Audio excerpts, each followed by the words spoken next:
Thank you for coming. Thank you, yes. I remember when you came back to school with all that footage, and it was like, this is really nice. It was the stuff on the streetcar, on the tram. I don't remember. Yeah, I think what is fascinating, when you say that thing about not thinking, and I'm always trying to tell myself and students to not think, but you have this particular kind of ability to kind of let go of closure and like trust that like you're showing us a piece of a moment, a piece of a scene, but you don't have to cap it off. We don't know where the monk went when he said follow me, and like those things like that. And when you're putting these scenes together, do you think of them as like little haikus or little vignettes, or do you see like the whole large film as you're moving through the scenes? I'm just curious about like how, and I love that idea that you do this big B shoot for this film. Which one was this? With this film, that you actually did an edit and then went shooting, which I do all the time as an animator, but I always try to tell people to do that. I tell people, like, go back, and they go, no, I can't, I'm done. I was like, well, it doesn't look like you're done, because your film doesn't work, so. But like, do you see them as these, little moments that you tie together, or do you see the dome of the piece as you're making it? I don't think I see the piece. It's in any film I made. It's about finding out, and especially in the editing room, it's always changing, and so. But I know overall feelings. Of course, I know this is the first part is for my mom. The second part is for my dad, and I'm not so close to dad, so it's more cold. Let's say. It's more of general idea. But yes, that little vignette is open-ended sometimes, and yeah, so it's for experimentation, because it depends on many things, right? Afterwards, the sound design and how this camera movement will fit with the other shot, and yeah. So for example, the first part and second part has different film stock and different lens. Different brand of lens, for example. So this kind of thing that my DP did, yeah. So.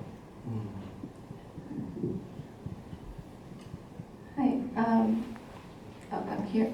Hi, this is my first time watching Syndromes in a Century, and it struck me as a film that has more dialogue than some of the other films I've seen you made, and some of them are very intentional kind of repetitions of the same or a similar dialogue, and so I was curious about your process writing dialogues for this film or for other films. Like, where do you get your inspirations? Do you ever collaborate with your actors on them, and kind of, how intentional or unintentional they are?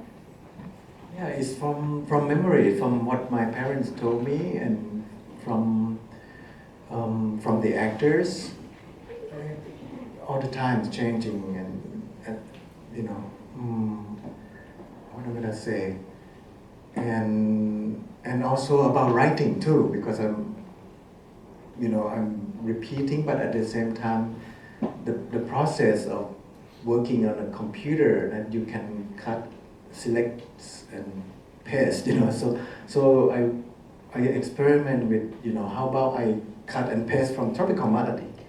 So there's one chunk, it's the same dialogue, the one of the, where there's an eclipse happen, those are the same line, yeah.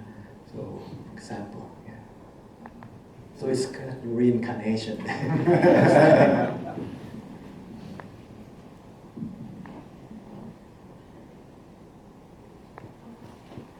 Hi, I have two questions. One question is specifically about two part in the movie. The first shot is that when four doctors sitting in the room and they're drinking, there's a lady that's staring at the camera, and the other part of it is when the doctor is looking at the boy's tattoo. Because you mentioned before that kind of came from the fragments of the impression in your life experience. I just curious about where did they came from. It's from real thing. What is the first one? Oh, the doctor. She, when we were casting, and then it influenced the writing, that she really looked like one of the friends of my mom. Yeah, so at one point when we try out, like, hey, you look at the camera. Because as I want to remember, I want to imprint that lady, that's all. No thinking, just that. And also about, what is the other one? The when the doctor tattoo, yeah. is looking at the boy's tattoo Yes, in yes. the neck. I don't remember, but I'm pretty sure it's something that I saw. I just really like the tension between two of them when they're doing the actions. Yeah. It just gives me like strange feelings. And the second question is that, And I'd like to add that, like something like that, not only tattoo, but the playing tennis in there, because my father loved tennis, and that's the place where he always went to before he died to do physical therapy. Yeah, that hallway. So it just mixed this together. the second question is kind of broad. I'm also a student from SIC.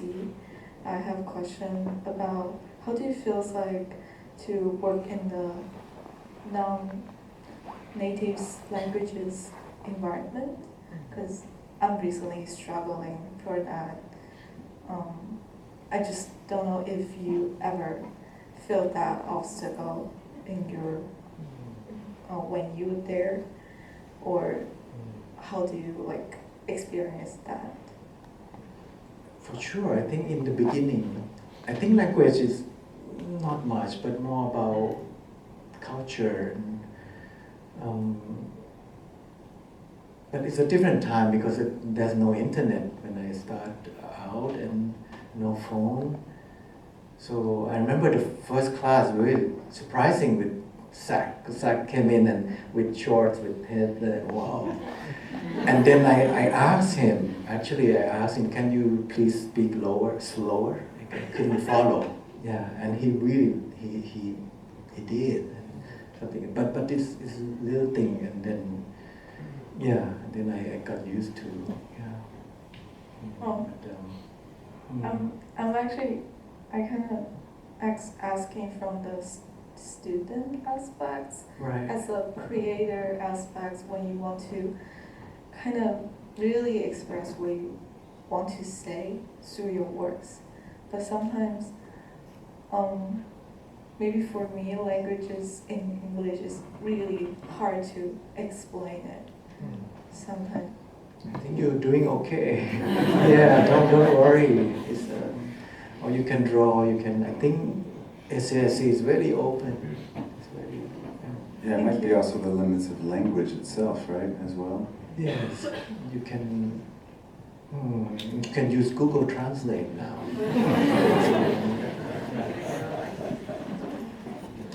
We have a question in the back, and then we'll go up to the front too. Hi. No, it was really wonderful to watch this after Tuesday's shorts program. I kept thinking about, everything kind of came back from Tuesday, like Anthem, Blue, After Blue, and I'm kind of very haunted by the two eclipses. I think Mike also asked about the kind of day for night technique and so on. I guess my question is about how do you think about the chronology or the non-chronology or the kind of return, recursivity, reincarnation in your work? Because I guess we've watched a body of work that's produced, I guess, kind of roughly in the same, the kind of like those like late 2000s, early teens.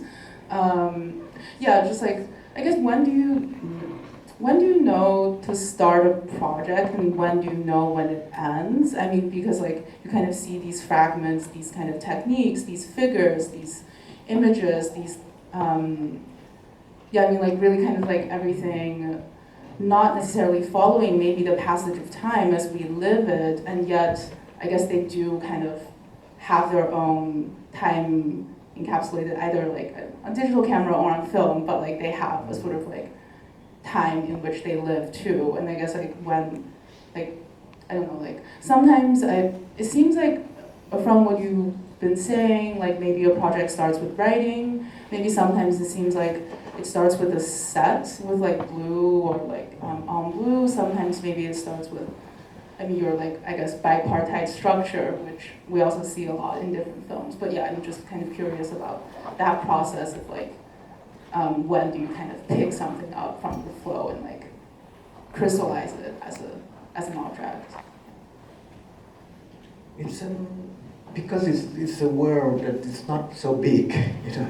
My world is just not many people, the actors, and I'm really introvert, and I really like to stay home. So it's really only those something close to me, and stories from people around the actors, and so I didn't feel so conscious about repeating things in the beginning, but then I started to feel like, oh, okay, this has become a thing. So I try to refrain actually,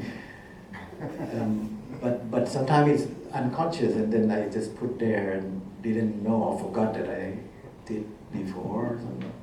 Yeah, but it is hard to elaborate because I don't do that. I don't analyze, and yeah. But also because we work in the same team, the same set designer, the same, yeah.